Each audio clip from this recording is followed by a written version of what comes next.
why DSS cannot release Omoyele Sowore, Malami replies Falana. Falana is the legal representative of Omoyele Sowore.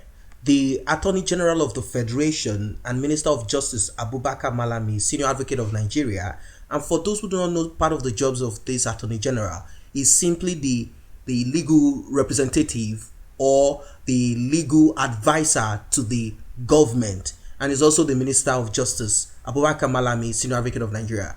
He has said he cannot order the Department of State Services, that's what they are called now, but they are supposed to be SSS, to release Omoyele Sowore. The AGF was reacting to a call by the counsel to Sowore, Femi Falana, Senior Advocate of Nigeria, asking him to order the secret police to release the activist. And the reason why I think Falana said this is because he knows that this is no longer the issue of the rule of law. It has to do with the presidency actually muscling on the people and practicing military dictatorship. That is just what it is. So it's more or less like, you know what, Mr. Attorney General, tell your people release Omoyele Sowore. So reports that Femi Falana revealed that when two lawyers in Sowore's defense team visited the SSS headquarters in Abuja to demand the activist release, the secret police advised them to direct their request to Malami. You see, this is how it is, because if Malami and the president decide amongst themselves, like, okay, you know what, tell the dogs, tell the enforcers, tell the SSS to release Sowore, and that's just what it is.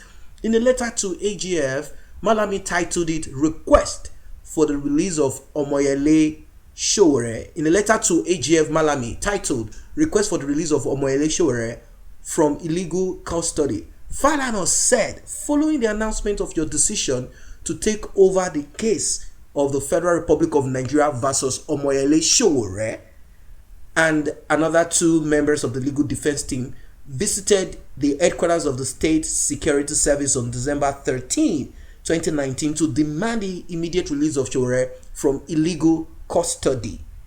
Our colleagues were, however, advised to direct the request to your office in view of the fact that you have taken over the case from the SSS. That's just what it is. Because he said, Malami said, well, the case will be transferred to my table. I am going to review and see into this. And I'm wondering what he wants to look into. At least, if you are reading the, if you could see videos of everything that has been happening, it is so clear. So he said, well, I want this case to be brought to my table. Let me see what I can do about it. But I know that Malami himself cannot do anything about this because the order is coming from Buhari himself. Do not release Sowore. That is just it. Do not release him. Takia, as they call it in the north, look for a trick.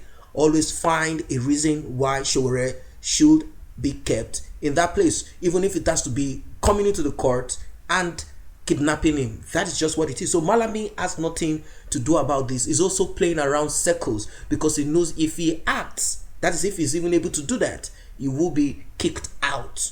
If Bichi, which I believe Bichi will never, Bichi is happy with what is happening. If Bichi ever dares to release Sowore, in fact, I think when they released Sowore the other time, because the court ruled and all of that, I think they got a call from Buhari or one of those cabals. That's my thought about it. And they were warned, if you dare this again, you'll be kicked out of that position.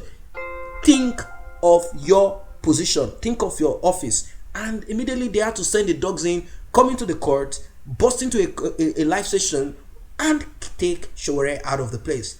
So, reacting in a statement by his Special Assistant on Media and Public Relations, Dr. Umar Gwandu, Malami said he could not take a unilateral decision, arbitrary decision, on the release of Sowore without recourse to the court where Sowore is being prosecuted on charges of treasonable felony, amongst others. So, simply put, Mr.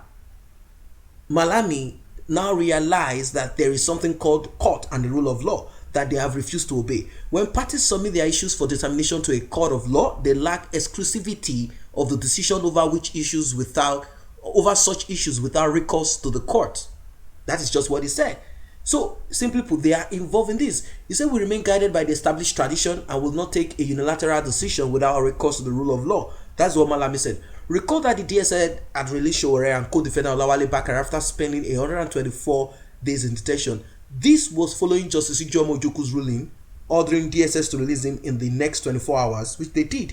However, the secret police re-kidnapped S0WORE in the premises of the Federal High Court, Abuja, and reportedly took the activists to the SSS headquarters. The SSS later denied reports that its operative invaded the courtroom to arrest S0WORE when we all saw the video. The DSS later denied reports that they did all of this. The rearrest of the activists drew widespread condemnations both locally and internationally. Following the pressure from the international community, AGF Malami now directed the DSS to transfer S0WORE's case file to his office, as if he wasn't aware of this. So the directive was contained in a letter dated 11th December 2019 and addressed to the Director General of the State Security Service National Headquarters, Asokoro, Abuja. So guys, these guys are just playing trick. That's just what I see here. They are playing tricks. That is what it is. So we all need to speak up against tyranny and speak against this that is happening, because it might be you tomorrow. Right now, from what we can see, from all indications, there is a possibility of these people trying to harm Omoyele S0WORE. We hope that they do not kill S0WORE and claim that he is suffering from some health issues, and that is why he relapsed. They tried to resuscitate him, and he couldn't, and that is why he lost his life. And they will think it's business as usual. They will send in their dogs all over the federation in case people are going to protest. They will send some criminals down to S0WORE's village. They will try to bribe some family members, and they will put on their dogs in case anyone is going to protest. And you know what it is, suffering and smiling. People only moan, talk, and that is the end of S0WORE. And it will be a pity. So because we don't want that to happen, let us all speak against this tyranny and speak. Let's lend our platform, our voices to this struggle and get rid of these evil people. That is what it is for now. If you're not a member of the channel, let's be a family together by you tapping on the subscription button and the red notification icon bell. That will automatically alert you whenever videos such as this are uploaded. Thanks for stopping by.